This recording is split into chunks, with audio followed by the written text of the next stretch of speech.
of good stuff.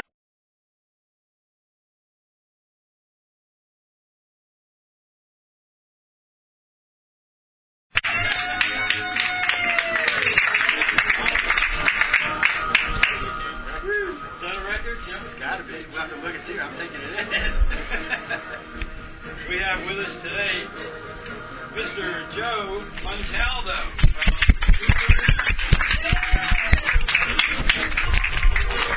Talking on abductions 303.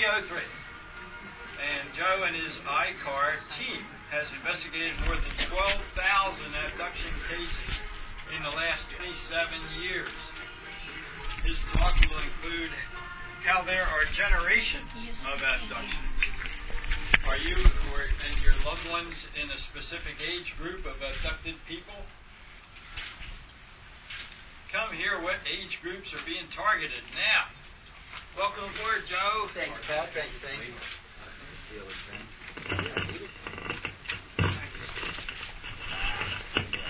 All right, can y'all hear me okay? Yeah. Most of y'all should know me from yesterday, so I'm going to skip all the formal introductions because I have my New York Straight director from ICAR, Lily's with us, and I'm going to speak for about an hour, and then I'm going to turn the mic over to her and let her tell you about one of her personal experiences, and then we'll open it up for Q&A after that. But make it short, I do work with the International Community Family Research, which is ICAR, www.icar1. We're kind of easy to find these days, not real hard to find anyway.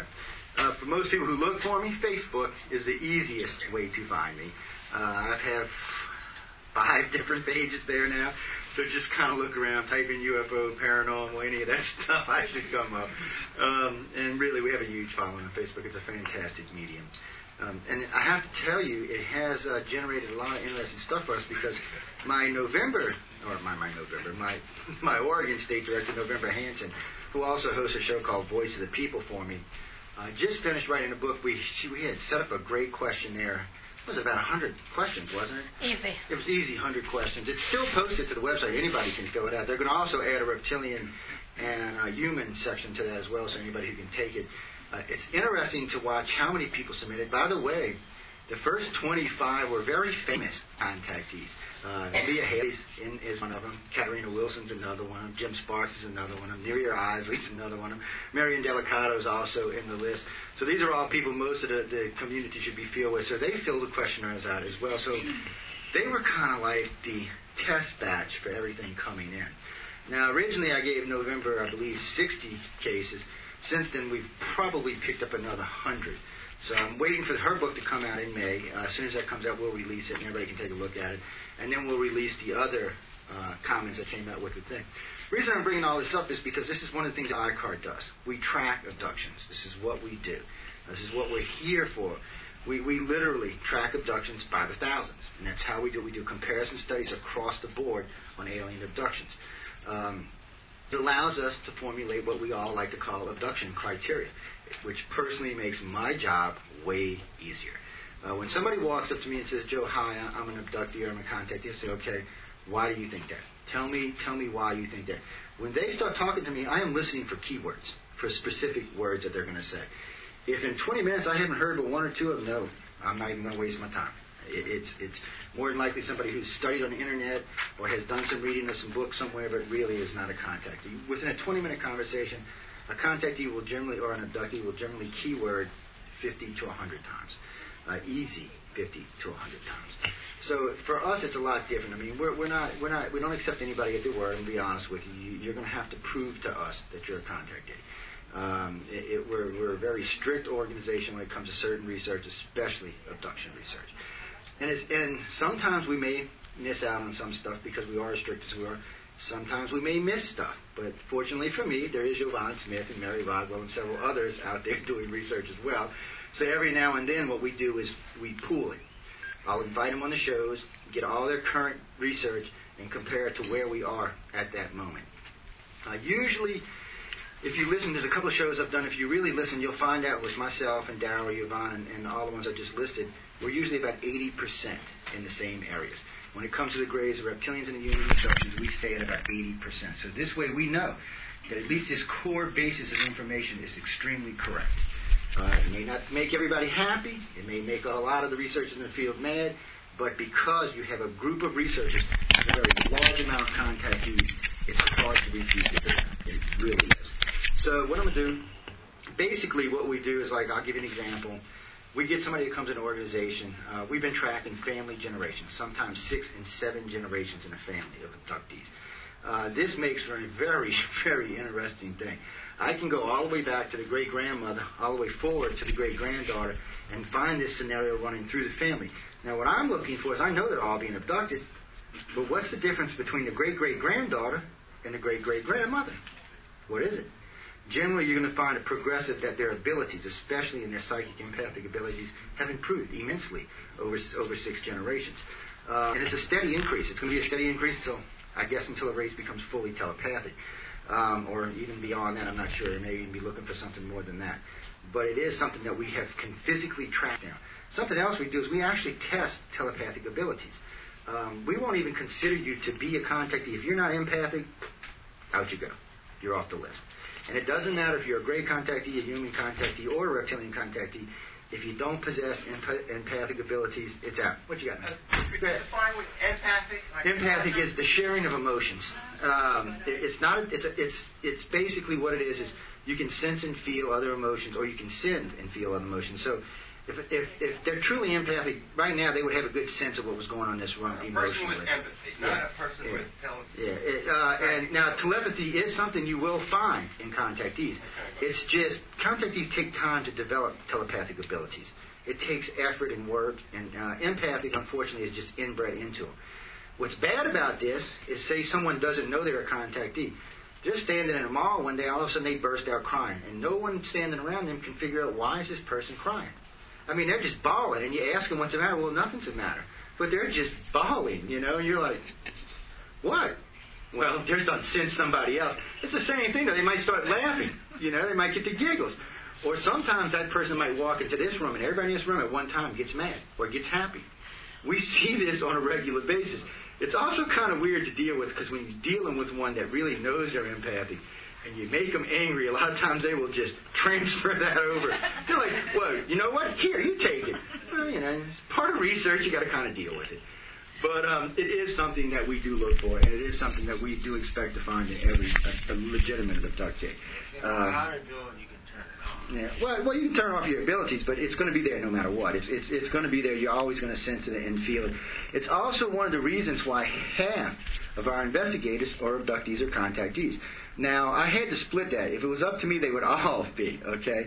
But the field will not allow that. So I actually have to have half of our investigators and directors are not contactees. They're just everyday people. And then the other half are contactees, because a contactee can generally sense another contactee at 1,000 paces. They'll walk in a room and they know. Sometimes recognize the place. Some of my closest friends, before I met them, actually physically met them, I described what they looked like, what they were wearing, and things like that. It's just really weird. And all of a sudden you hear, and I can't say this because it's G-rated wrong, but you hear like, oh, how could you know that? Well, it's one of those things. Seen you somewhere. Maybe I've seen you walking down the street or something, Never been to Sedona, Arizona, but yet I know what you look like. That's impossible, unless you've seen them on a ship, and then it's not. And this is also a common thing we find in contactees. What I find interesting lately is how many have been finding each other and getting married. They get married, they have kids, and they seem to have a different kind of relationship. Maybe it's based because they knew each other from the ships. I'm not sure what it is. It seems to be a much more stable relationship. It seems to be a much more caring relationship. And it's just based on something different. It's one of those things that we run into on a regular basis. Now, some people think maybe the aliens are doing this. Maybe they're pairing these individuals. I don't know. It's quite possible. I can't prove it at this point either way, so we're going to leave that in the I don't know category. Because in some cases it does. What was that? Should I vote for it? Yeah, I'm with you. We run into cases for that. Have you? Okay. Well, you see, that's the point. And I mean, most researchers in this field are going to... That's what really makes abduction research different from UFO research. UFO research, there's 5,000 explanations for what's going on, and everybody in the field is arguing with each other about it. In abduction research, you're going to find a really strong 70-80% of the research being done, everyone agrees on. Now, none of us are going to ever agree 100% because, frankly, we got egos and other problems besides that. So those things are going to get in the way. And then sometimes there's going to be data that's going to be different from different areas. So we also know that. So we don't expect everybody to agree 100%, but we do like to see that 70 to 80% in the abduction field do agree. It's one of those things, for anybody who caught the Alfred Weber interview with the billion contactee thing, everybody was like, oh my God, did he say a billion contactees? Well, the field consensus is 10 to 15% of the population. So it's self-explanatory. 10% 660 million, 10% is, 15% is about 1.3 or 1.2, 1.3 billion, somewhere around there. And this is a consensus across the field. I just don't think anybody ever used the billion word before.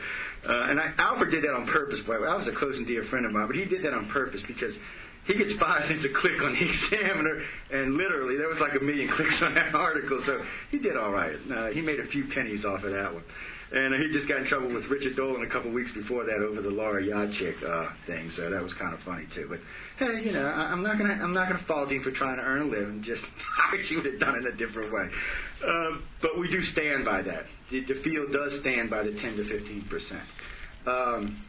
So at least we have that to go with, and it is a number we can work forward with, and we can look and say, okay, how could this possibly physically be possible?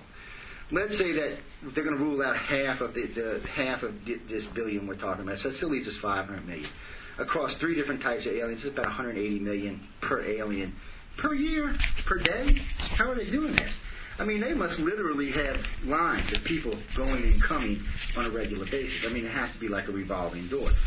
Now, when I first heard this, I was thinking, man, I don't know. Well, Linda and I were in Gulf Breeze, about 10 years ago, I think.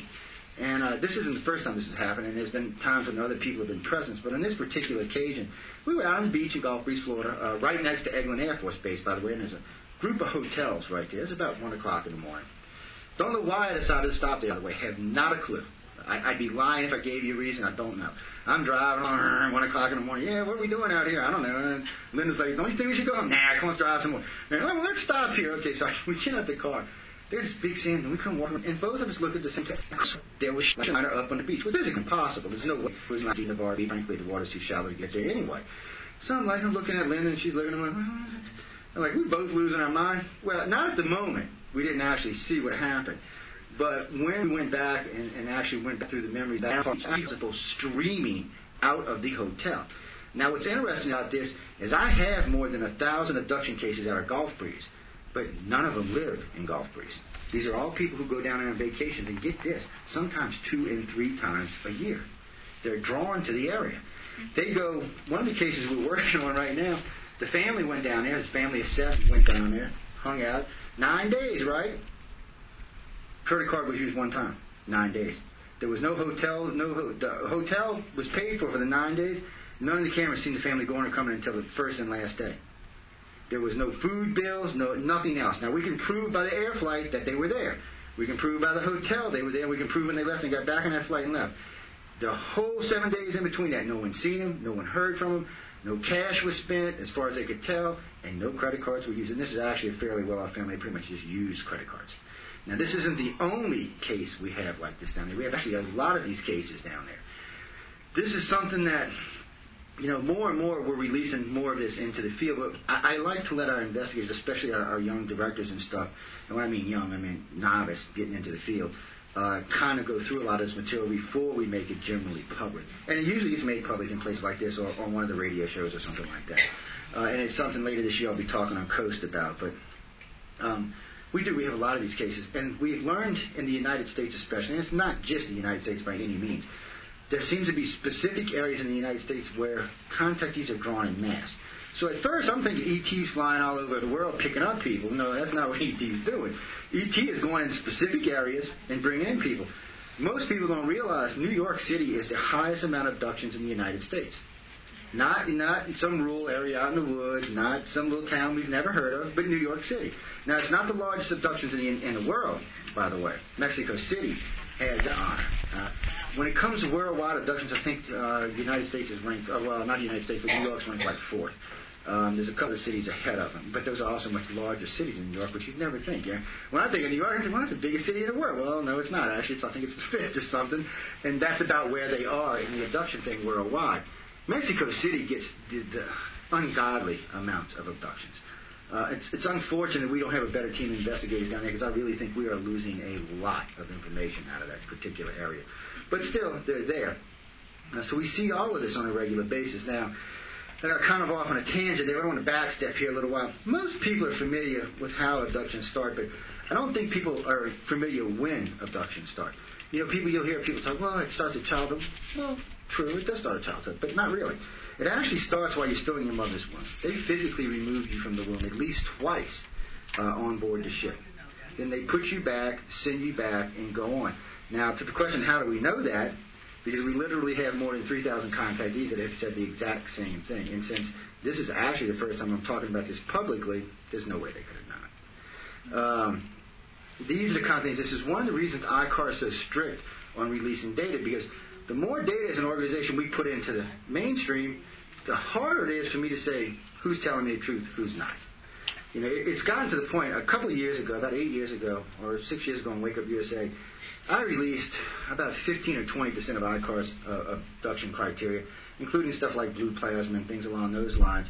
And lo and behold, within a year, our contactee base increased by 70%. Well, they weren't contactees.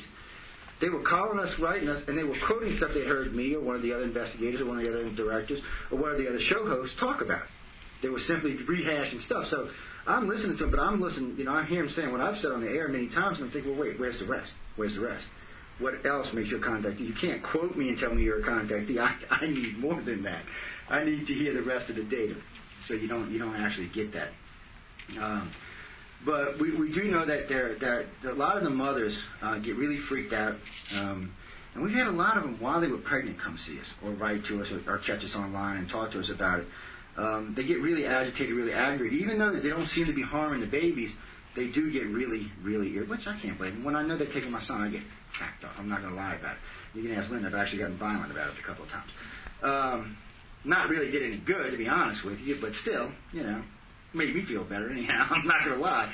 But it didn't help the situation any. And I really have tried it. And we do work with, there's about 150 people right now we work with that either have said they have ceased their abductions or they have stopped. So what we like to do, and I'm trying to get Darryl to let me do this, is hard-headed sucker, but we do like to regress and to find out if the abductions have physically stopped. Our problem is anytime we take anybody down deep, it's still going on. But if you get mad enough and get irritated enough, they will stop letting you remember. It's that simple. They just cut it out of your memory. They're not going to let you remember. And I think there's a couple of reasons why for it.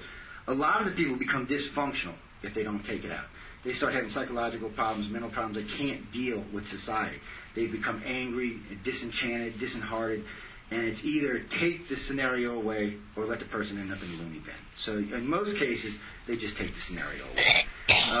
I'm never going to say that no one's ever had their abduction stopped, because, frankly, we do know that they just stop abduction sometimes. In some cases, they just stop. For whatever reason they do, they just stop. Personally, I don't think it's anything the contactees do, because I've said this a million times. If you can't stop a military abduction, there's no way in hell you can stop an alien abduction. And I have never met anyone that can stop a military abduction, ever. And I know some really nasty, some really good people, and everything in between, and no one's been able to do it. And I have to be honest with y'all, the aliens are much more advanced than our military is. So in their case, you may get lucky occasionally on empathy and get them to stop. Or if they feel like it's doing more harm than good, they may stop. Or like you said, they may just block the memories. In a lot of cases, that's all they do is block the memories. That's what they're doing in Darryl Sims' case. You know, he said he got up and karate kicked the gray, which I still get a kick out of. I said, yeah, I can just see you with your kung fu in the gray. He said, no, I'm serious, John. I said, no, I believe you. I said, I know you're serious. I said, but still, I'm not buying it. So I said, that's why. And the reason I give him hell all the time. But he's not the only one. There's other people out there that tell me the same things. Or, well, Whitley was talking about one time him and his brother chasing him around the house with baseball bats. I'm thinking, I want to see this, really. I want to see. I mean, it's not that it's not possible that they're doing it, but I would personally like to see this gray running around the house going, I'm going to zap you, buddy. You better knock it off. And, or, you know, because, come on, they don't even have to physically come in your house to take you. The humans and the reptilians do, but the grays don't. I mean, they can take you to the wall. They don't even have to come down. I think they come down more or less to calm you down. They zap you with their little thingy, and everybody just kind of chills. It doesn't completely paralyze you, but enough. And then they take you. And I think that's more for your protection, and maybe their protection, because a couple of people have said they managed to get a hand loose and smack one or two of them. And I'm actually afraid you get really upset when you smack them. I can't, I was talking with Travis Walton about this, and he said, Joe, man, I was just swinging. I'm just swinging anything I can swing at. I'm like, well, I understand that. Come on, let's be honest. Something's carrying you down, striving you down in bed. Yeah, you're going to swing. You're going to get upset with them. Paralyze your gun. You got to wonder about that. Why didn't they paralyze that particular individual? Why didn't they let him just go ape-like? Well, they get to him in time, apparently, but those kind of things happen, and we do document those cases as well. But something we get a lot of, good, bad, and indifferent. What are these? What is abduction? Is it good or is it bad? That's really more of a point of view. The abductions that started pre-birth, I don't think are nothing but checkups. The abductions at childhood, which range between ages 3 and ages 10, usually are more playtime than they are anything else. I've never really interviewed a child who said they were scared. They'll call them my friend. I've heard this statement literally from a couple thousand kids now. They're my friends, my little friends, my little gray friends, my little bee friends. They call them all kind of things, but they usually use the word friend. So there's no fear there at all. But maybe it's like everything else in life when it comes to children. Things are taught to children, like being racist or things like that. Children aren't born that way; they're taught that. So maybe they're taught to fear, or maybe when they hit puberty, and Mr. Gray and Mr. Human and Mr. Reptilian comes and does their fun stuff, they get a little resentful.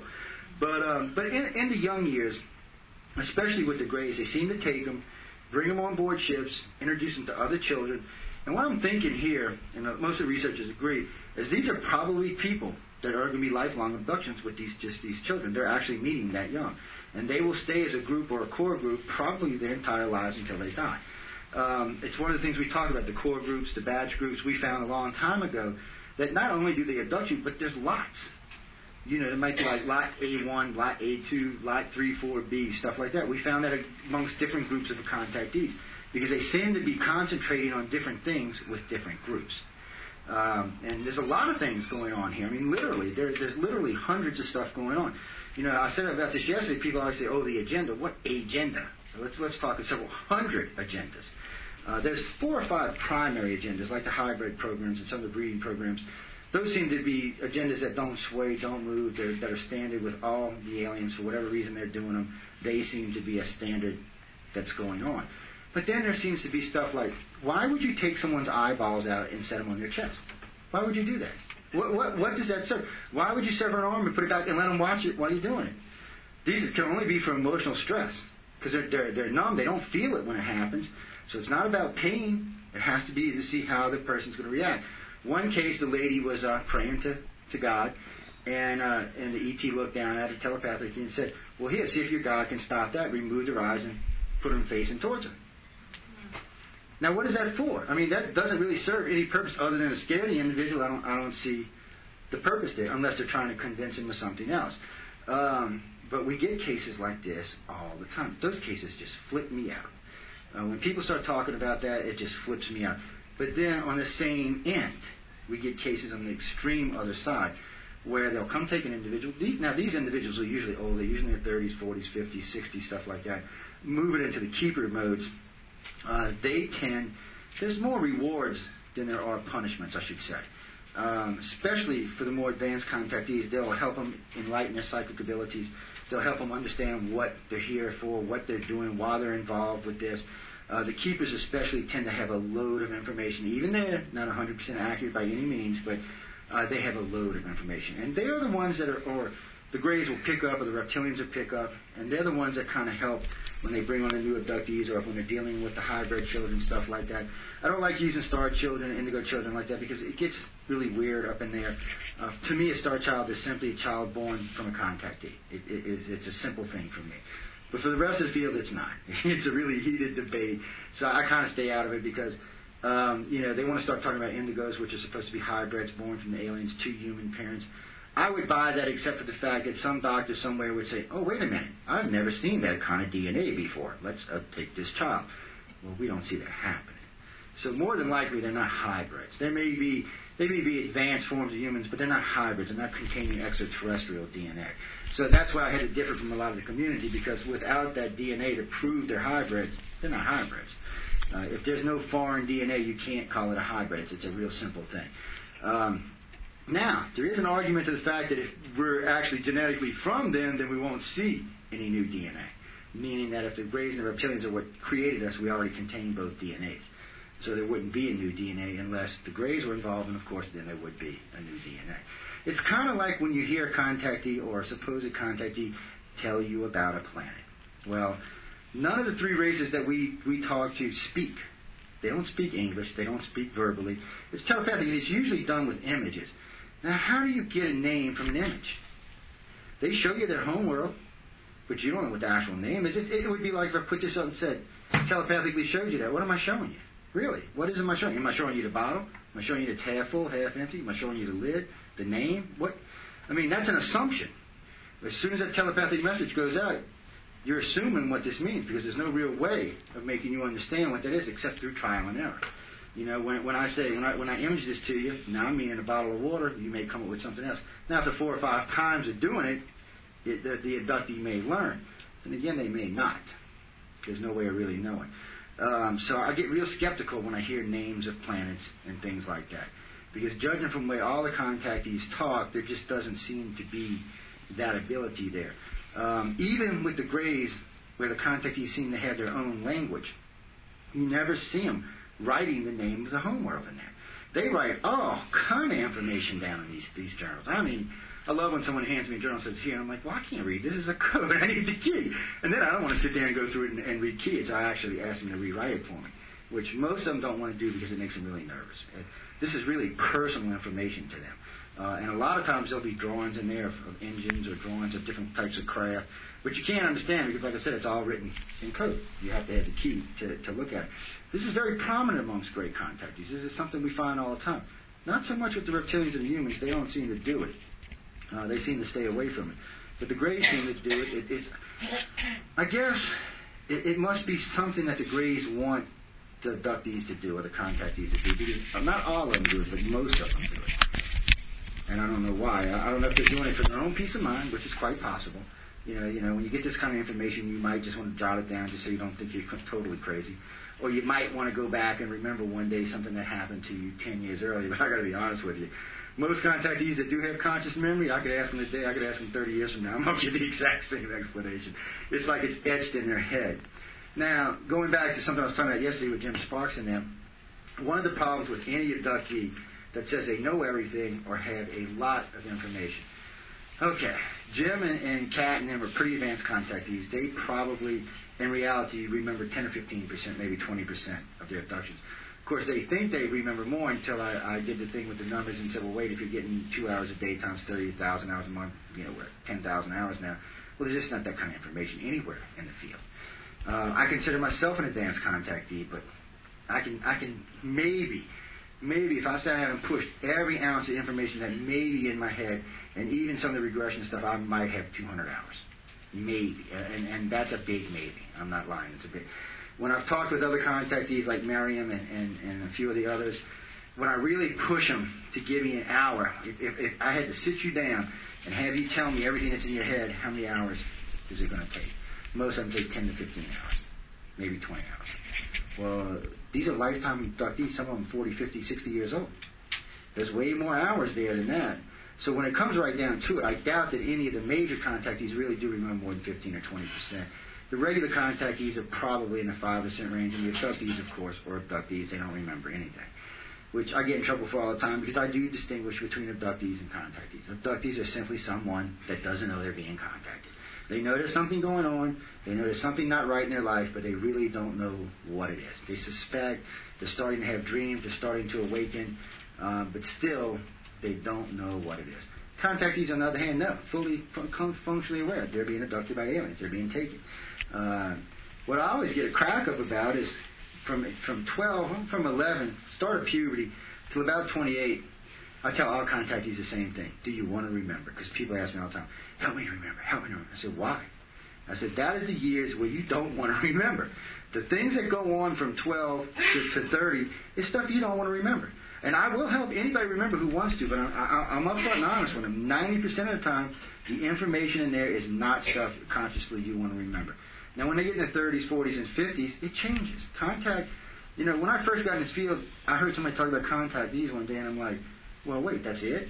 That's it? There's nothing else? Well, no, we understand that. It starts pre-birth, runs all the way through life, runs through children, grandchildren, great-grandchildren, and on and on. So there's lots of information you can get just from one family. You can just follow one family line. I think altogether now there's about a dozen cases we have that are more than 5 generations. And I got to be honest with y'all, those are my favorite cases by far. Because when I can look and see the progression from one end to the other end, it really gives me an understanding of what may have went on 10,000 years ago and where this may end up 10,000 years from now. And if it holds true to the way it's been progressing, we'll be a very enlightened species. Whether or not we use it for good or bad, I have no idea. Won't be here to judge it. And I don't know if anybody's going to stop us from using it either way, because it doesn't seem that they intervene right now. It seems that they just let us wander on and do whatever it is that we want to do. But when it comes to the Greys, they bring you on board the ship. They do their little routines. Now, at 11 or 12, they're going to pick you up. If you're a female, they're going to pick you up. They're going to run you through a whole realm of experiments. They're going to start implanting you at that age. And usually it runs on well into your 20s, 25, 26, 27, 28 years old. The only time they seem to stop is actually when someone actually becomes pregnant. And they do tend to stop. They don't really do anything after that. They do abduct you, but they're not really doing anything else at the time. After the child's born, again, it goes right back to the same routine. It's a steady routine. Now, this isn't by any means for every contactee that's out there, but for the large majority, between ages 11 and ages 28, this is what's happening to them. Now, once they get into the 30s, and this is really when the awakening started, we do have younger contactees that wake earlier, but in general, probably 80% of our contactees usually start awaking somewhere in their 30s. They'll start having these massive dreams where they're like, what is this? What is... And then usually after that, they'll find someone or they'll find a research forum. Now we have the internet, so which is not always a good thing, but we have the internet, so there's lots of ways to go look and see that other people are having these same experiences, having these same problems, and having these same dreams. Now, this is your dream in your head, then you go on the internet and read it. What do you think? You've never told anybody, you've never talked to anybody, and here's your dream on the internet. You're thinking, well, that's impossible. And some of this stuff is pretty, well, come on in, y'all can have a seat over there. That's just a little grave and come stand right here. It's an invisible mode, don't worry about it. If I start moving this way, y'all all run. But still, it is interesting to watch these progressions. And as an organization, it's a nice thing for us. We can watch, we can tag these people ourselves. And yes, we do run our own experiments. I won't lie about it. I have gotten called on the carpet for this in the past. But we do program contactees. It's part of what we do. Because we're looking for specific information. And a lot of times I can't get it any other way. So we'll find, and it's all volunteer. It's not like we're doing this on the queue or anything. This is all volunteers. But we'll get contactees from different parts of the country, different parts of the world, and we'll program them. And it's real easy. It's the same thing. Give them a message. Just before they go to bed, have them repeat the message in their head several times. And have them do it every night until contact. First time they're contacted, the first thing that comes out of their head is that message. Now, sometimes, I got to be honest with you, sometimes the Greys get hacked off about it, and they do punish them for it. Most of the time, they just ignore it. Because the Greys are so used to talking, communicating back and forth, and being in each other's head, it's not really a big deal for them. It just really depends on what the question is. Most of the time, they do ignore it. They just answer the question and let the contactee go on with their business. Sometimes the contactee has conscious recollection the next day. Sometimes not. Sometimes they're like, oh, I don't remember that. And y'all have heard me before. I'm not a big fan of hypnosis. We do use it. I'm not going to lie. It is a last resort for everything we do. And the reason why is being in the field as long as I have been, I have noticed that hypnotherapy has become a way to write a book or to make a little money or to do that. So we're very strict. First thing we're going to tell anybody who wants to be regressed. I want you to bring somebody you trust absolutely beyond reproach. I'm not going to do it if you're not going to have someone there with you. Secondly, the very first time we ever regress you, all we're going to ask you is to tell us. Tell me what happened at May 15th between this time and this time. I want you to tell me from start to finish, and I want you to tell me from finish to start. And that's it. We're going to videotape the whole thing, tape the whole thing, and that's going to be the end of that session. Then everybody's going to review it at one time. the investigators and the people that are there, the contactee and their friend, will sit down and formulate a line of questioning from that point that do not use words like UFO or alien or extraterrestrial or any of this stuff. I have literally, and I hate to say this, but there's a lot of people in the field that I've heard, well, standing there watching, well, what kind of alien was it? Well, if you just blew that, you can throw that right out the window because you just, regardless if this person had a contact or not, you just made sure they did. So we're very strict on that. It's something that you have to be strict on. The data has to be as pure as possible because, frankly, when we're speaking, when somebody's going to call me in a corporate for something, I want to say, okay, this is why we think this is where the information came from, this is how we obtained it. With the amount of contactees we have, it's a much easier thing than it is for most. And now that I've been in the field long enough to make friends with most of the major researchers, I can cheat a little bit. You know, I can come such and such and say, hey, have you had any... Matter of fact, give you an example. Just recently, about 8 weeks ago, I called Melinda Leslie up on the phone and said, Melinda, have you had any new MILAB cases? I'm not going to say what it is, what a particular thing that's going on, and because it is still in research mode right now. And she goes, well, how the hell did you know? And long story short, we talked for about 3 hours, I think, on the phone. And Linda hates when she calls because we literally talk for 3 or 4 hours. But still, she verified that day for me. And then by doing that, she turned around and talked to 2 of her friends, one being Devon Smith, who verified it for her. So now it's a lot easier. We have a nice big circuit of abduction researchers. We're working in the same areas on the same lines, and we can go back and forth between each other and keep track of all the different contactees. Now, I don't want to run over here, and I got literally like 5 hours of stuff here, so let's see. We're going to skip around a little bit. I really want to talk a little bit about the union. Like I showed y'all yesterday, they're not all pretty and fancy out there. All protruded faces. They're not these pretty things. Now, granted, they're probably making you think that. They're telepathic. Let me backtrack for a minute. Something we've seen early in cases. A lot of our great contactees had spirit guides, like Indians. Okay? Spirit guides, which I thought was cool. I'm like, all right, you got an Indian spirit guide. I want one of those. Well, under regression, a lot of those Indian spirit guides turned out to be little grays, which I thought, by the way, was kind of cheesy. That's kind of wrong to do that. But the grays do that. They do image themselves. And one of the ways we found out that aliens don't transform into each other, stuff like that, is because we'll have a group together, and there'll be 6 or 7 people, and a gray will present itself. Each one of those persons sees that grays differently. There's no way they could physically change into 7 different things, so the only way they could possibly be doing it is if they're sending the images, or if they're using the person's mind to protrude that one image. They got all kind of images. It's a very strange thing the way that works out. I don't know why it's so hard for most people to actually see the gray. They're not really that scary looking. I mean, they're not real pretty, but I mean, they're not real ugly either. I've seen nastier stuff than that. So I'm thinking, I don't know what it is, but they do that. They will image to a group, and each person in the group will see something different. The humans and reptilians do it as well, but not as much. The reptilians just don't really seem to care. They really don't. They just seem to say, whatever, you don't like the way I look, too bad, close your damn eyes. And take you anyway. But I want to get back on the humans for a minute. So we're talking about the human aliens. Now, this is where I get irritated. When it comes to humans, I don't get the middle ground like I get with the grays and the reptilians. With the humans, I either get what I like to term as the peace-loving flight contactees and the haters, because literally that's what they are. I don't know why it's so different. And we've got families where the brother is peace, love, and light, and the sister's like, blank, can't stand it, blankety aliens. And it's the same aliens. I have no idea why they do that. I don't understand why, and I don't know if they're actually brainwashing the individual to think it's good or if it's bad, or for some reason this one's going to get treated all sweetie and deetsy and taken up the ship and looked at and hugged and stuff like that, and the other one's going to be probed and made really angry. It's a real weird thing when it comes to the human aliens. It's a strange thing, and no one can really put a good finger on why it's like that. With the grays and the reptilians, it's a progression. It starts at pre-birth, childhood, through your 20s and 30s, and it does with the humans somewhat too, and moves on and progresses on a steady level, therefore, afterwards. With the human, it starts out like that. It's either good or it's bad, and it tends to stay like that through life.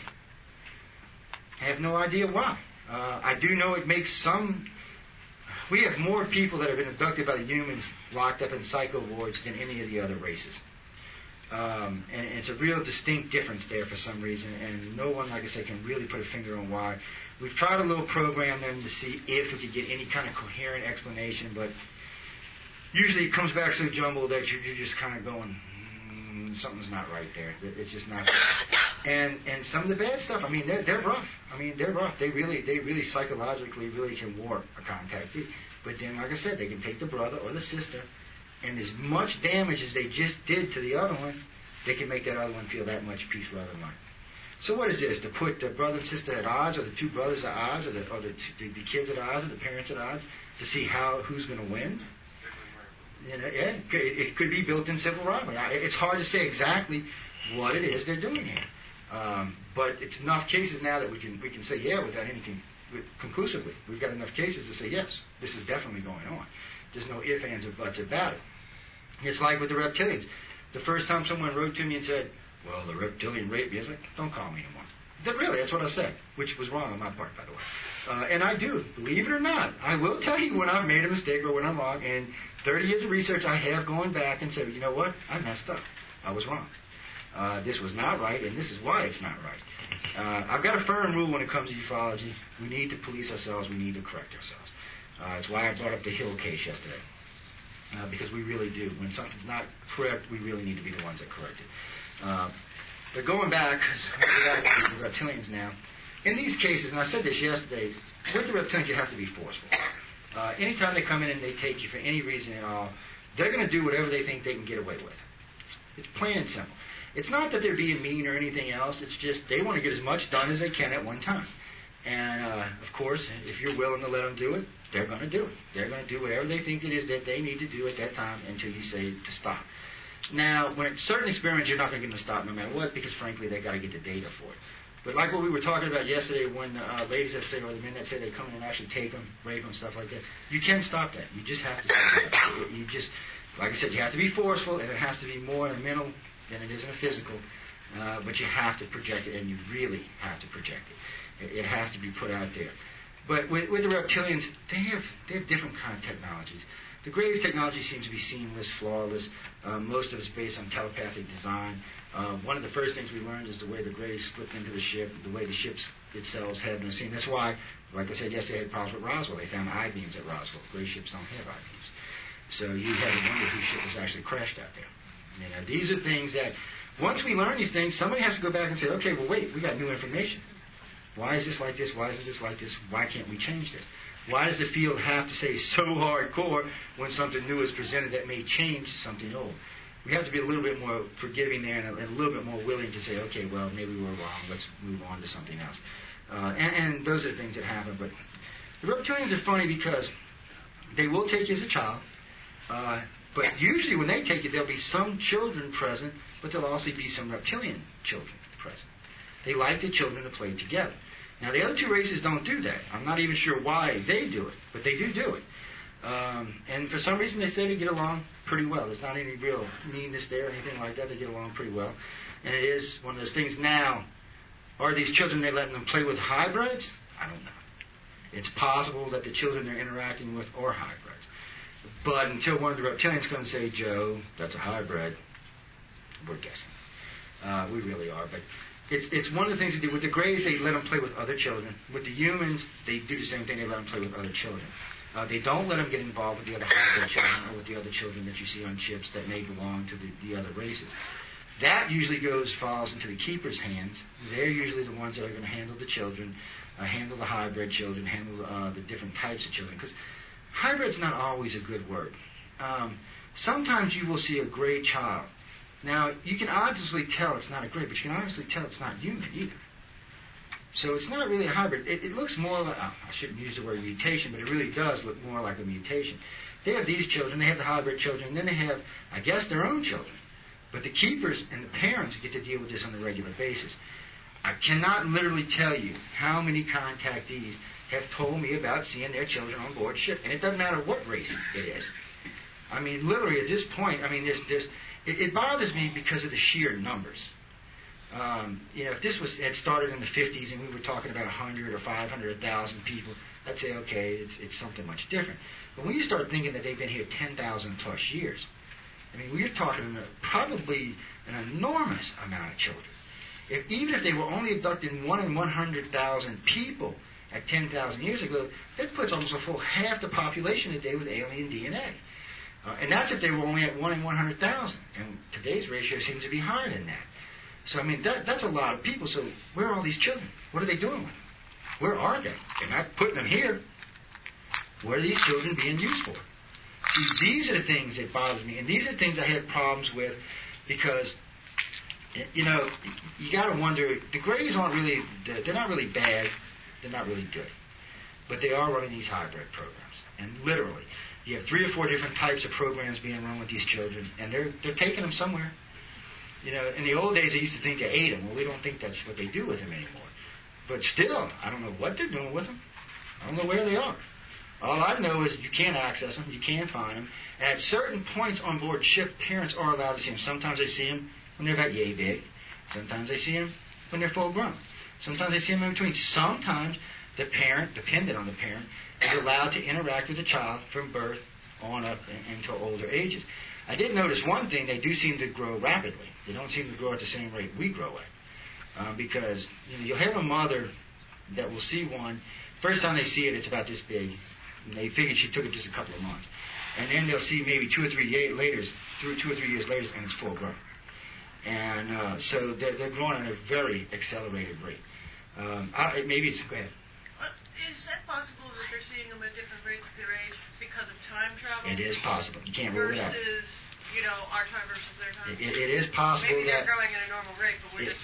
Well, they might be. If the Greys do like they do with their contactees and they step them out of time like they do, it is possible that they are stepping their children out of time and letting them grow at that rate. And then when they step them back in, of course, for us, it's been years it's passed. For them, it hasn't been anything that's passed. Well, it has, but it hasn't as far as we're concerned. It hasn't. So you can't rule stuff out like that. You can't. That's stuff that you have to leave in the research and see where it takes you. Because occasionally you'll run into stuff that may push one way or another way on that. And that's one of those questions that will probably get proposed and put up for the Greys. Right now, 2 of my Texas State Director and our Boston State Director, our Mass State Director, are working on a new list for that, a new list of questions to put to the contactees. So that'll have them include that in there. And in line with that, you were talking about the same aliens, the great-grandmother and the great-grandchildren. Well, again, if they're able to step out of time, maybe we're looking at the same aliens because they're traversing throughout the family's timeline versus them actually being 2,000, 5,000 years old. See, I thought that at first, but then I realized something. Prior to just 15 years ago, we had missing time, which means the Greys hadn't quite figured out how to step out of time yet. This is a new advent for the Greys. It started about 95, 96 is when we started finding the gain time. Now, it doesn't mean they didn't possess this technology ahead of time. I can't say that. But they weren't using it. They didn't start using it until around 96 or 97. Now, something else that's interesting about this is the Greys have shown progression from the Egyptian time to the day. Their craft have changed slightly. Even their appearance has changed slightly.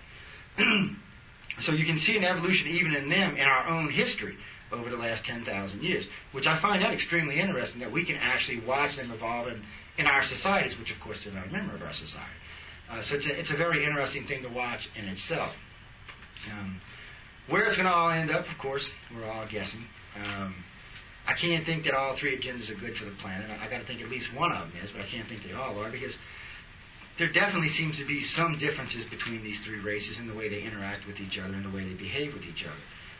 A lot of our Milad cases down in Florida, and there's an underground facility under Eglin, which we've had literally now probably 500 or 600 contactees talk about.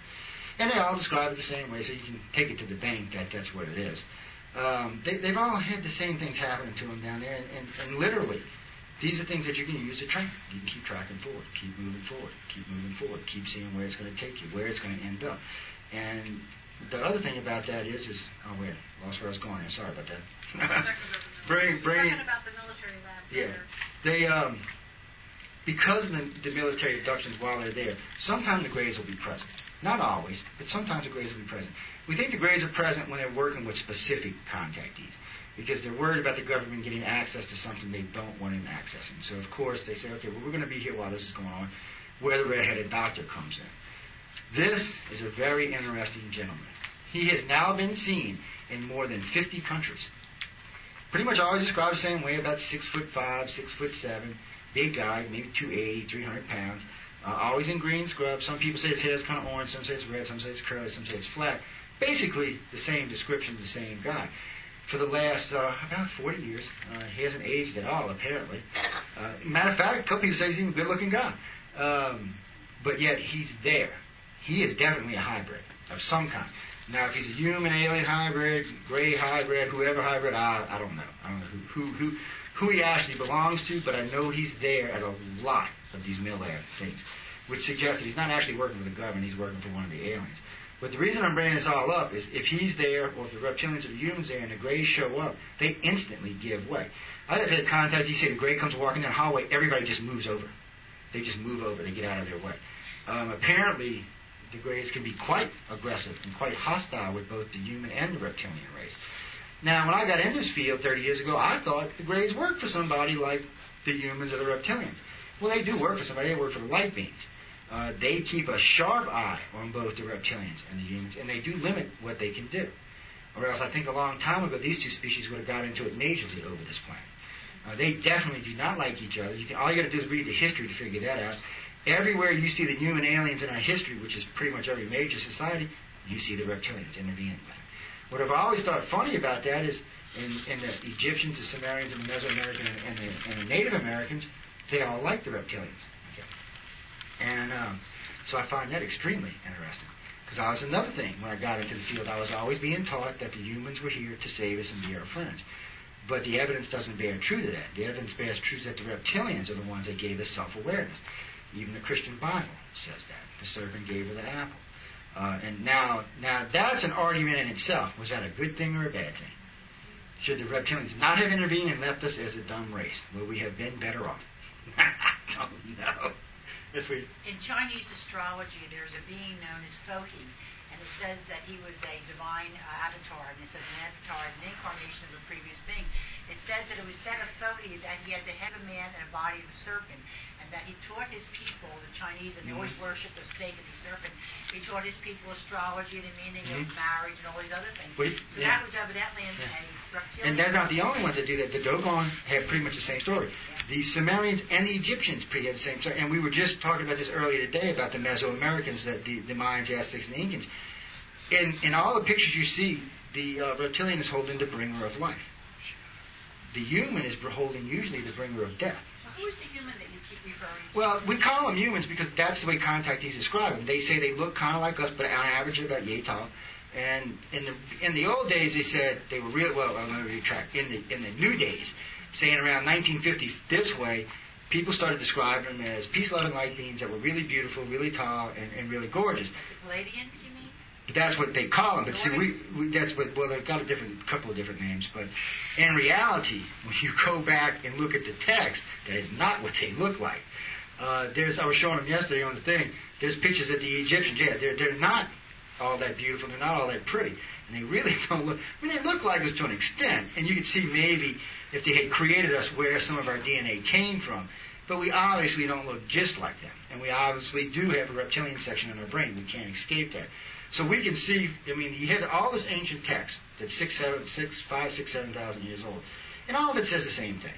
You have one race that came here and created us, another race that interfered in the creation, which created the species that's alive today. Like I said, there is some DNA evidence to back that up. There's a lot of flaws in our DNA, way more than normal. And it's not just the junk genes that give us away. It's not the 4,000 junk genes, even though that's, I think it's 88% more than what any other, it's either 78 or 88% more than any other animal has. But there's more than that. There's actually differences in some of our primary genes. There's actually flaws in them, which you do not find in any other species but man. There's several DNA studies that came out in the last 3 years about this. It's DNA and physics is two of the things I keep up with because for me, working in this kind of research, you have to have it. You have to see where all this is going. And really and truly, there really have been some really good DNA studies that suggest, well, I'll quote the guy from Harvard, looks like something intervened in our DNA. something intervened. And he didn't say on our behalf or anything that's like that. The words he used was inject, actually. He said it looks like something was injected directly in our DNA. We were changed. The tape of Ishkamar that I played yesterday. I didn't hear it. I was actually at lunch. That's important because it talks about Ishkamar 30,000 years ago interfere with the development of species on the planet. And he said there was another group in existence that also interfered. And he said they're in direct opposition. Yeah, well, the reptilians and humans are in direct opposition. Right now we're trying to figure out I should say the amphibians. I keep calling them reptilians. They're actually amphibians. Did they give any specific information on the chromosomes? Actually, they do. They actually... Don't we have an extra pair? Hmm? Don't we have an extra pair of chromosomes compared to the numbers of other chromosomes of other animals? We used to have a lot. Yeah, it's some reason that the planet's catching up with us. But it was like what I was talking yesterday about the 24 and a quarter hour day versus the planet having a 23 and 3/4 hour days. Our optimal body temperature is not set for this planet, and our biological clock is not set for this planet. I mean, Mars has a 24 and a quarter hour day. Earth has a 23 and 3/4 hour day. Our body is set to 24 and a quarter hours. No one can escape that. That's science fact. Our optimal body temperature for working in an environment is 63 degrees. Earth is 73. So you have to wonder, how did we evolve on this planet? If we really evolved on this planet, then our DNA would show that first off, our biological clock would be 23 and 3/4 hour days. It's because it's been like that for 3 billion years on this planet and it hasn't changed. So we would definitely have evolved to that, and our body would work better in a higher temperature. Something that was interesting that somebody else brought up to me about if you look at the design of the human body, if we were all, say, 80 pounds lighter and 3 inches taller, we'd actually be optimal for the planet of Mars, not for this planet. Our body would be designed for that. So whether or not we came from there or not, or where our ancestors came from, it's hard to say. But I have heard several good arguments from mainstream science about Venus, Earth, and Mars going catastrophe all at the same time. Sometimes they put Mars at around 60 million years, Venus and Earth around the same time. Every now and then, though, I do hear Mars went in disaster 500 million years ago. Regardless, the planet Earth's been here, so anybody could have came here anywhere along that time and settled on this planet. 63 million years ago, they may have to leave. We do know there was a major disaster here 63 million years ago. But we also know that there's been 3 great extinctions on this planet, and we're just the result of the last one. We know these. These are things we can't escape. One more quick thing. I'm going to let Miss Lily have the mic right quick. What did I do with this? Because I really, guys, there's like 5 hours more stuff in this. I think I might have to actually put this on a CD or something. The asteroid belt between Mars and Jupiter was a planet known as Maldek, also known as Lucifer, and George Van Tassel had channeled this information way back, the proceedings. Well, science bears some fruit to that. They say that it could have been a planet 5 times the size of Earth. None of them will actually agree that it was a planet, but they do agree that it could have been a planet. I'm not sure where they can distinguish why they think it's not, but when I talk to scientists, they all say the same thing. No, it was never a planet. It was just debris left over. But they don't know that for a fact. Until we actually physically go to the asteroid belt, they don't know. They're guessing. Yeah, that's what messed up Earth, Venus, and Mars. Yeah, but that's another thing they said. Now, if something was large passing through there, because Mars went into catastrophe over a major impact that was 59 million years old. You can see the crater. Earth was at 63, but these dates can fluctuate by millions of years either way because none of us were here. They can't get a clear enough view of the surface of Venus because, frankly, it's been overturned so many times because of the lava flows on it that they don't know if there was a major catastrophe there. They do think there was a major impact, and they do think it was around the same time. What freaks me out about this is you have 3 livable planets 65 million years ago. Venus, Mars, and Earth are all inside the inhabitable zone of our solar system. All of them are. Which means you could have easily had 3 different races evolve on these planets at 3 different times, leaving this as the only inhabitable planet left in our solar system. That creates a problem for everybody involved, including us. Somewhere along the line, if that's true, we're going to have to share. We're going to literally have to share this planet. And with 6 billion of us already being here, that's going to be a hard thing to pull off, because I have no idea how many reptilians or humans there are out there. And if they decide, and really at this point, if they would take the planet, they would have already taken it. So that's one thing I can say for sure. They're not here to wipe us out, and they're not here to spiritually enlighten us, because it would have been much easier to do it 10,000 years ago. Well, did you know about the meteor that was coming down, that the UFO came in there and broke it up into smaller pieces? Yeah, I've heard stuff like that. I've also heard about I've seen the some near misses that seem to be bounced off. Then there's also always the Phobos video, which is pretty good, where you see the Russian probe going around the moon and then the light beam coming back around and knocking the probe off. It amazes me that once they let it out, they didn't have a choice. They couldn't get rid of it. But it's an excellent piece of footage if you ever get to see it. It really is. And it's very convincing to let you know that something's over there besides us. But I'm going to give it the mic for a few minutes. But I'm going to let Miss Lee tell you all about one of her personal experiences. And then the last Q&A, and we'll give a turn to Miss Gown.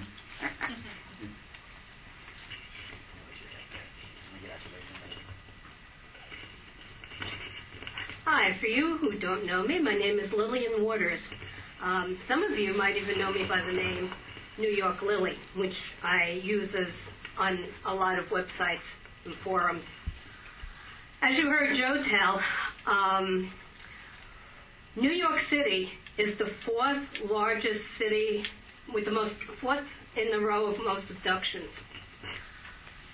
And I'm one of them. I've lived in New York City all my life, and my experiences pretty much go the way of what Joe said about different times during the life you get certain things. Like as a toddler, I had an imaginary friend. Actually, I had two. I had one who was an enemy and one was a friend. And we had fun. We played games. And later on, I started to wonder who this one was. And I realized that he pretty much fit the pattern of the abduction experiences I had later on. In high school, I had what I believe was 3 abduction experiences. In 1980, 84 actually, I had another one. And I was becoming more aware of what was going on because I would wake up with marks on my arms, little holes, after things that felt like injections. But there was no way anybody could be injecting me. And in 84, I was floated out of my apartment with someone behind me who was faceless, wearing a suit. And his tie was like flapping up.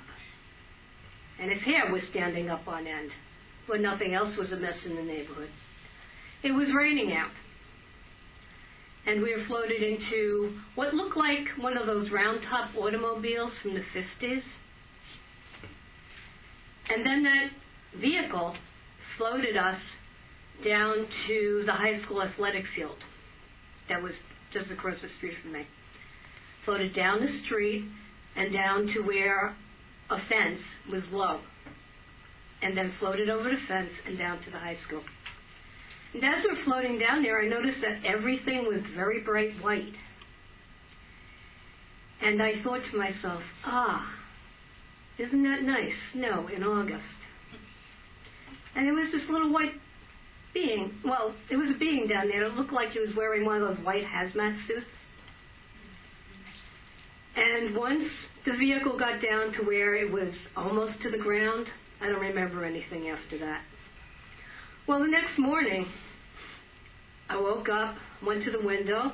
I saw it had been raining out that night. And then I went and I looked out, and there was a white line that went exactly the direction and to the places where the vehicle I was in went, until it got to where that low fence was. And then there was no more white line. It was August. It was the first, August 4th. So there was no snow. What I think happened, there was bright white light down on that athletic field. So I put that in my mind, like, these are cases that are piling up in my life. And I just kept it in my mind. I'm thinking, okay. But things really started to happen in 2008. In the times between, I went to school, took care of my dying my dying grandparents was in the 70s, took care of my dying mother, worked, did a lot of things you normally do. And then I got laid off from my job, and I had all this time in my hands. So I started to go to conferences, and things just seemed to fall into place. I went on a Ranger Park walk out in Staten Island, and I thought that walk was supposed to be, walk was for a place in the park where there was a spot where nothing grew for like 40 years. Okay, that would put it back to the 1960s. When I got there, I found out it was from 1975, where there was like almost a landing, and it burned the trees, and it singed the ground, and nothing grew there. Now, one of the things that I used to use to tell myself, it's not an abduction, you're imagining it, was that no UFO sightings were around the time. That was one of the excuses that I used. Now I found out that there were sightings in the area in 1975 when I had some of my abductions. Okay, that excuse just took the high road. Then I started to go to conventions. I went to the X conference. One of the other excuses I tried to use was that one of the aliens I saw was blue. And that was when I was young. That was when I was 10 years old. Blue alien floated over to me and put his hand on my head, and I went out cold because I was screaming my head off. But hey, who heard of blue aliens? They were gray. Everybody knew that. Then I met Nicolette that year. And I was with Karen and Nicolette in the car going to a party after the conference here. And I told Nicolette her story. She was saying that these aliens came, and I was sitting in the chair here saying, please don't say that, blue. Please don't say that, blue. And Nicolette goes, blue? Well, I no longer had that excuse left for not being abducted.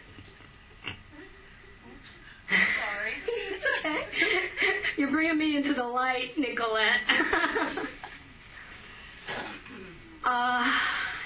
So I could no longer use that excuse anymore. And one by one, things seemed to fall into place. 2008, I went to Roswell. Now, I don't fly. I don't like to fly. It's too painful for me to fly. So I took Greyhound bus. 2-day trip to Roswell. Gets to Philly. I'm already really impatient about how this is going. So I'm having a lot of trouble with my luggage and stuff. So I'm like saying, okay, guys, you can have me for the 2 days. Just drop me off in Roswell. You can even have me coming back. Just drop me off at home. But nothing happened. Until coming back. Got between Pittsburgh and Philadelphia. And what happened there, it seemed like a dream. They usually seem like a dream until I see the physical trace evidence that was left. This one was big green guys. I came up to about their hips. And I felt they were communicating with me. I didn't hear them, but I felt like the sound of a voice. And in between the words, there were spaces where I knew what they were saying, even though the words weren't coming out. And they were telling me that they had things to do and they were going to get done. And, okay, I don't remember asking the question, but I would have said in my thickest New York voice, why the heck did you take me off a freaking bus? But they answered it. We had things to do, and they're going to get done. And then I woke up on the bus after feeling little hands positioning me in the seat. Didn't see what it was, but that's what it felt like.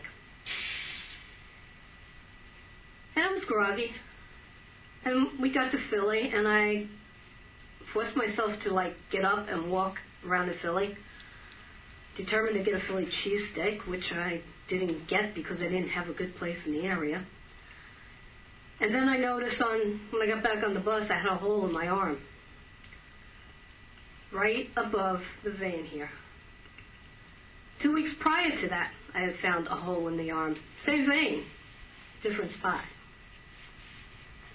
So now I'm really starting to wonder what's going on here. While I was out in Roswell, I listened to the lectures of Daryl Sims, and he talked about trace fluorescence being found on the bodies of abductees, and how he thought that it was something that the entities were leaving behind from their skin or their fingers, I guess a sort of alien sweat. So we got a little blue black light flashlight. The one I got was called Stink Finder. You use it to find places where your dogs and cats made a mess. And for 6 weeks, I would shine it on my arms and legs before I went to sleep, and then each time I woke up to go to the bathroom and get a drink of water, I would do the same thing. During those 6 weeks, I found pink fluorescence on my leg twice. First as a dot on my ankle, and I kept telling myself, it's nothing. Don't pay attention to it. And then 2 weeks later, I found a 6-inch streak going across my shin that also ended in a pink dot on my ankle bone. That one I took a picture of. It was pink in the black light. When I took a picture of it, it came out like a greenish color. Someone I know on an internet site whose job it is to photograph fluorescence told me that I need to take off the automatic white balance in my camera. I said, okay, I'll file that away. But in the meantime, I'm like, what is this that's on my leg? So I started testing everything. I tested my detergent, my fabric softener, any little bugs I found in the apartment, I smashed it and shined the light on it to see what color it was. Most things fluoresce blue, blue-green, or white. So the only thing I didn't test for a while, I figured it must be it. So I convinced myself that, hey, it must have been a mouse that sat on my ankle and peed. That's how desperate I was to have this as something normal and natural. But then a few weeks later, I'm going through the internet. It's like, okay, let me look to see what mouse urine fluoresces at. That also fluoresces at bluish green. The only thing I can find on the internet that fluoresces at pink is calcite with manganese and lead. And there's like no way I had any of that in my apartment. That for me was the last straw. I knew something was going on here, and it wasn't from around here. So it woke me up to deal with what I was going through and to accept it, that these were abductions. Granted, I still don't have any physical evidence, which I so much want. But I am going to be starting the scans of the black light again. And I already have one person lined up to analyze it. Yeah, that's my phone. What great timing. It's on you. Not by radio. Got your number. Well, you hear what it's playing, right? It's playing the X-Files.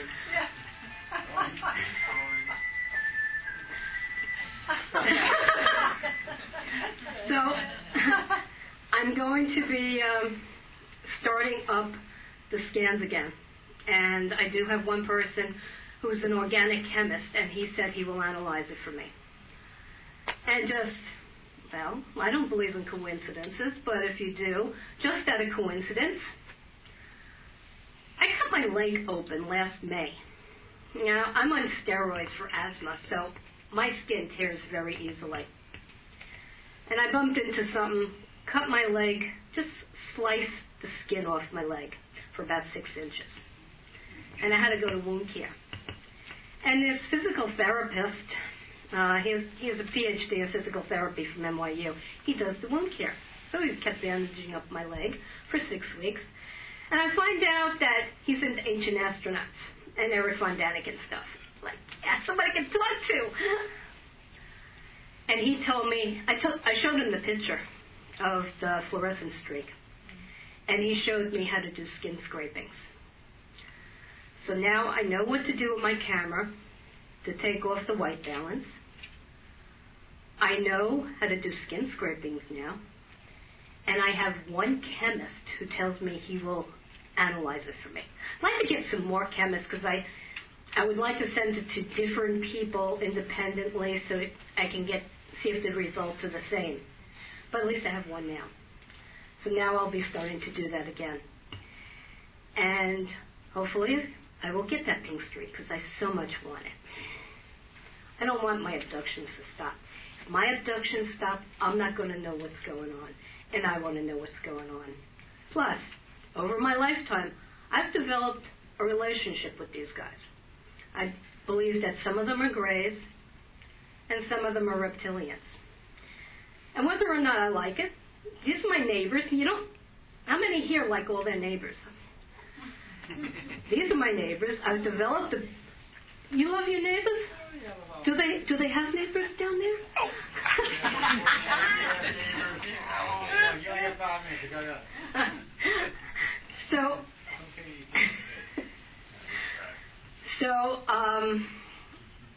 I lost my train of thought.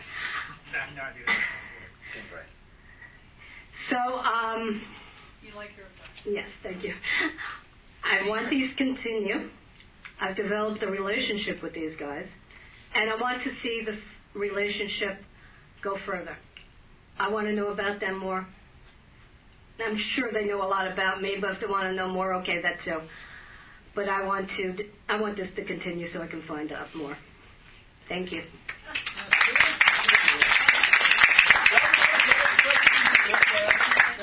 I love questions. Listen, I just want to say, in my lecture yesterday, remember I talked about the ankles and wrists being connected to the reproductive and lower half of the body. I've always found out that when they take a scoop or they take a sample of something of your skin, they're actually analyzing the organ inside by the reflex or referred area. And that every single person I scan and I work on is showing up reproductive problems and also showing up the colon and the knees over and over again, because the microwaves that were being hit by the satellite out in space is actually causing problems in the reproductive area. They say it's for weather modification. They say it's no worse than the radar guns and the police cars, which have been known to cause sterility and prostate cancer. But these are affecting everybody's reproductive area, which is causing weight gain, breast cancer, cervical cancers, and all. So every person I work with, when I see this, I know it's epidemic proportions. Well, I'm 52, so any reproductive thing now will be menopause. It doesn't matter whether you're a man or a woman or you're past menopause. It still causes the same results as if they were there, even if you had a hysterectomy. It creates inflammation in the lower back, in the ankles, and the wrist. And they can scan the body by taking a sample of your wrist or your ankle.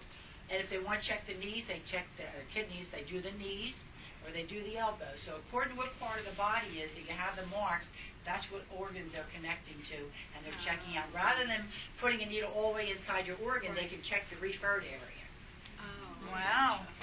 They're going to put in needles into my organs. They better knock me out cold. I've actually accidentally bit an EMT trying to put an IV in me, so they better knock me out cold. Because I actually had the triangular mark on my wrist, which I know is reproductive. I'm thinking I'm going to check on my left ovary, which is showing up more than the right ovary. On everybody. Any questions? Yeah, about the food. What would you like to know? Well, I wondered if some of your memories, that you had said were dreamlike, have you had any of, where the visions of where you see your abductions from start, to being taken up on a ship, like being sucked up out of the, from the ground to the sky, or whether a ship coming down and, putting light on you, or anything like that, where you had those kinds of vivid dreams? As a teenager, I remember being floated out down my 4th floor apartment. They actually used the door with me.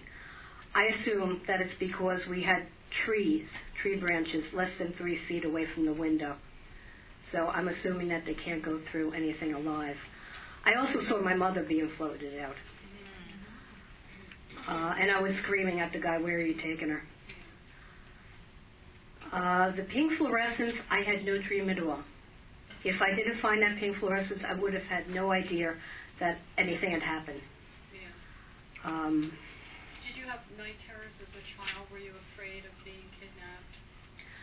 No, but I insisted on having the closet door locked. Okay. And I used to check under the bed also. I did have a dream one time of Batman and Robin putting snakes into my bed. Now, you laugh at that, but when I remembered the blue guy, it was actually in a flashback. And what I would do, I still do it, I put memories onto music. And one time while listening to Lou Christie's Lightning Strikes, I had this flashback of these two beings floating me on a ship. I was already on the ship. And I started to panic because I couldn't feel the weight of my body on the guy's hands. So I knew something was up because there wasn't anything under my feet and I'm just floating around. At that point, a blue-skinned being came off of like a platform, floated right into my face, so close I could see pores and lines in his skin. Put his hand on my forehead, and I didn't remember anything after that. But when I woke up no, I wasn't asleep then. I had actually been sitting on the sofa, just doing regular sofa setting, when that flashed back. Listening to Lou Christie.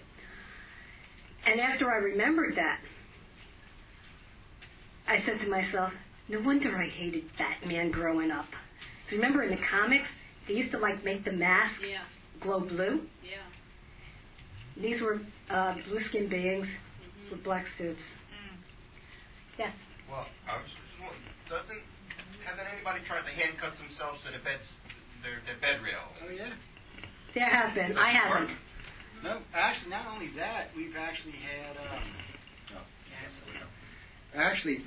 MUFON actually started this out. It was a program called Compact, where they actually went in, set up environmental equipment so they could test the barometric pressure, movement in the house, set up videotapes. Literally, I can't tell you how many contactees, including myself and my wife, we've tried to videotape. This is what you get. Videotapes running along. Okay, we're there. Okay. All of a sudden, there's 8 hours of and then boom, we're back. Really? Doesn't show anything going on. Doesn't move. I've tried the aluminum foil in bed, the baby powder on the floor, all kind of stuff just to get a footprint, a print of any kind. Doesn't work. And the reason why I think it doesn't work, it's not that I think ET's all that smart and can figure it. It's just when they scan you, they know you've done it. As soon as they scan you, they're like, yeah, whatever, dude, come on. You did what? Hold on, we're going to get rid of this. They read your mind. And that's what they're doing. They're reading your mind. So it's in as far as I know, as far as terrestrial-based technologies goes, it's not going to stop the grays in any form or fashion. So it gets pulled out. I'm going to do y'all a favor, because Lily's going to be on the show with me in a couple weeks. But this is what we've talked about today. This is actually what we were going to talk about today. So there's probably another 3 hours in there at least. What I'll do is, a lot of this is actually available on the station at UFO Undercover. There's a couple of archives we've done that's the reptilian abductions, the gray abductions, the human abductions. It's all already on audio tape.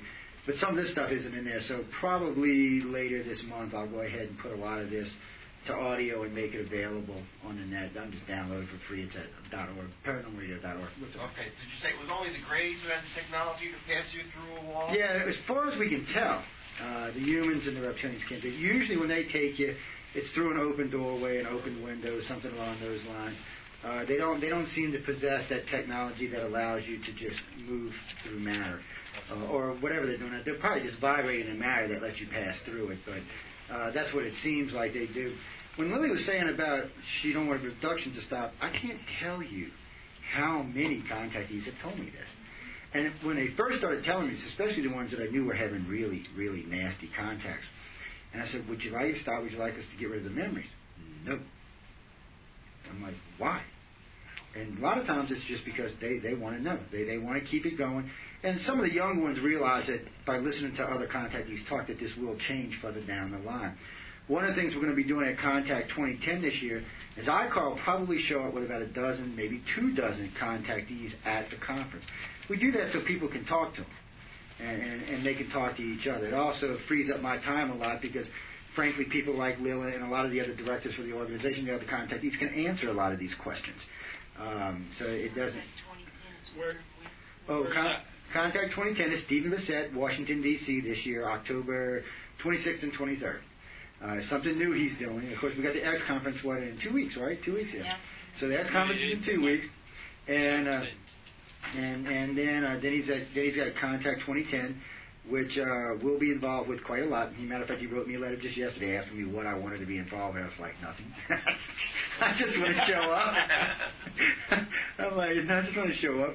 Because he will, I'll tell you what, Stephen will work you to death. He even tell you about anything. He's a taskmaster, man. He's a good guy.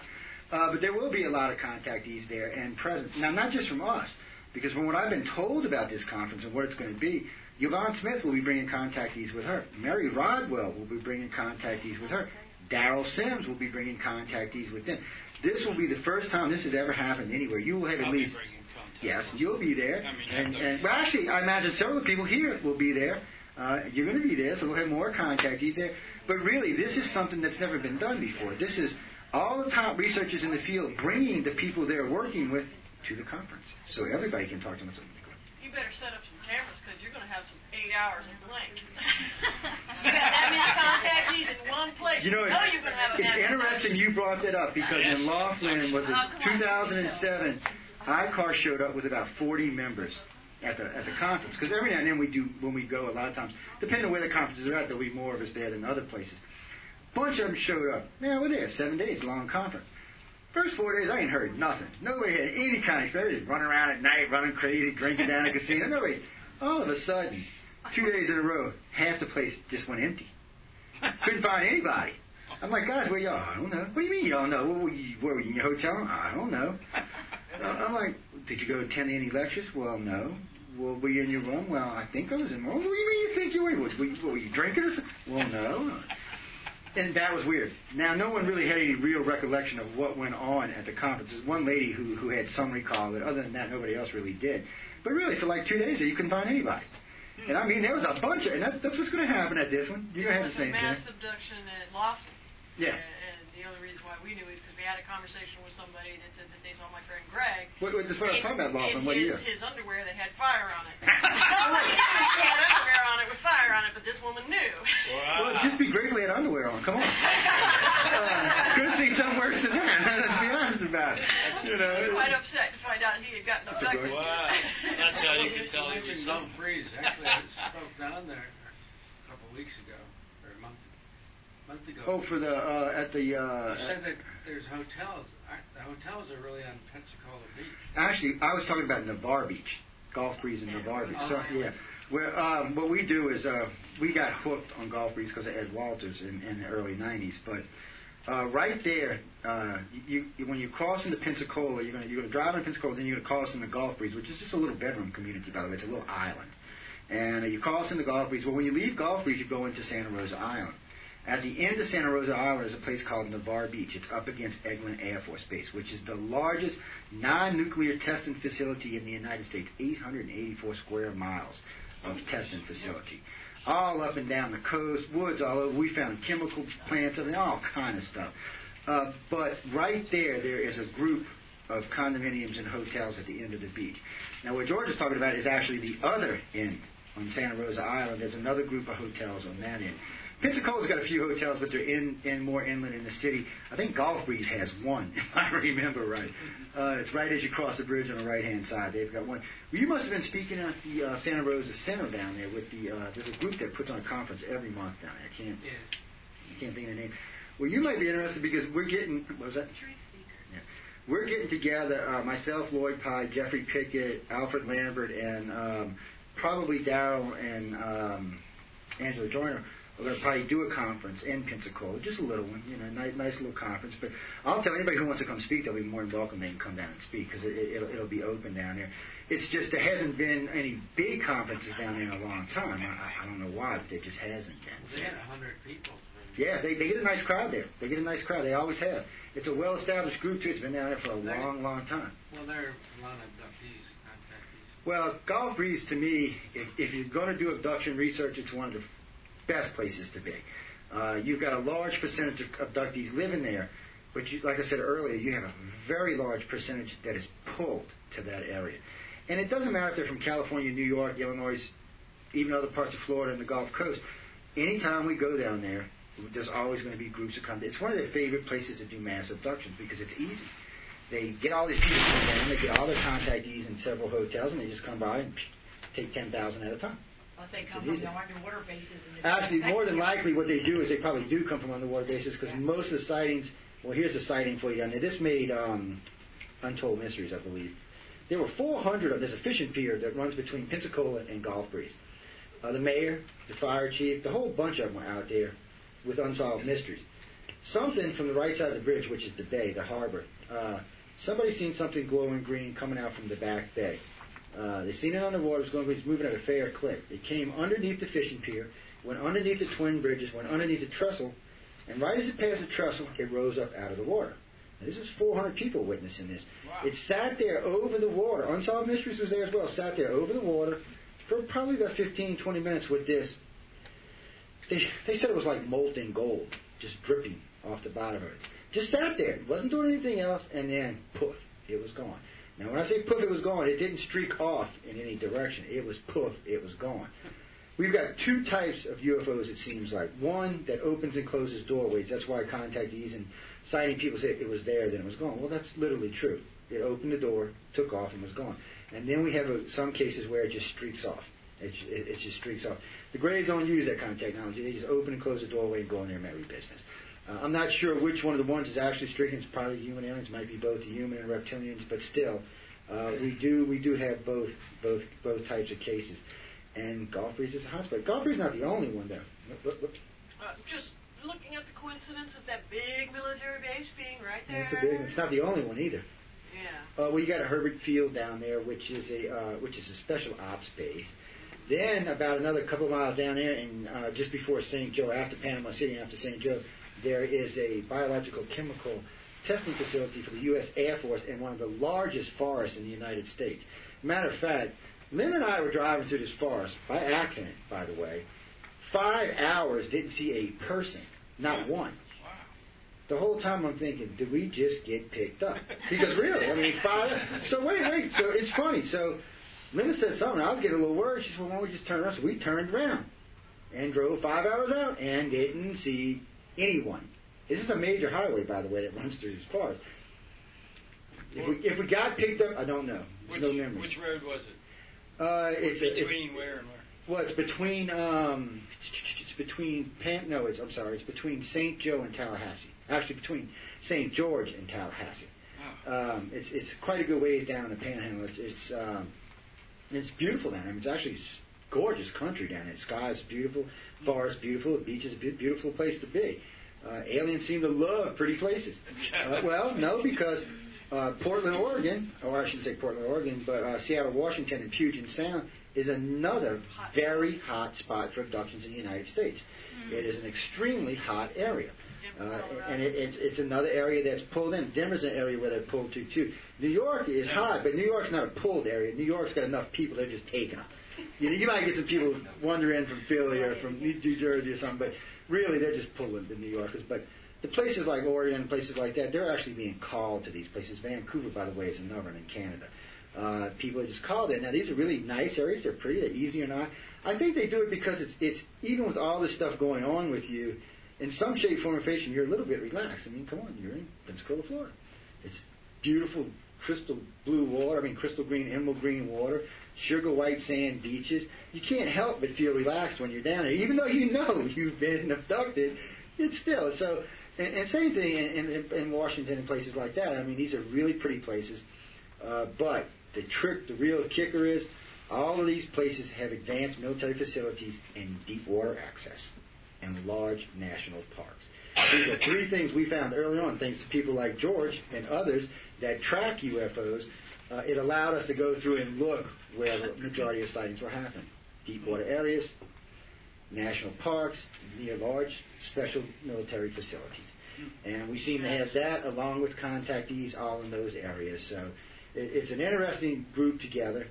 Where that picture we took, I was showing them yesterday, that we took down on Blunt Island of that portal, that's an excellent picture. You see the portal, you see the ship. You know, it was an accidental picture, by the way. We were taking a picture of a nuclear power plant in Blunt Island, Florida. And actually my Texas State Director was. And what was weird is there was some smoke coming out the stack of the plant. And then you could see the smoke was like being pulled or being pushed. It looked like wind or something. But then when you looked at the photo, you could see it was starting to make a donut shape off to the left. And in the photo, you could see it really well. Well, that's what we thought we had gotten. Really, we said, wow, that looks like a UFO. Maybe it was cloaked in the smoke going around it. It wasn't until a couple weeks later somebody else was analyzing the photo and found a ship moving past the stack headed for the center of this thing. That's when we realized it was actually a portal, not a ship. It had been opened up and the ship was going towards it. This is all, by the way, on the ICAR website. You can see it for yourself. It's also on the Coast to Coast website. You can find it there as well. This kind of stuff we make publicly available because we're not the only ones taking pictures of these. I know we're getting close on time here. You good? You good? Okay. All right. Well, thank y'all guys. Appreciate it. All right. How you guys? Wow, fantastic talk, huh?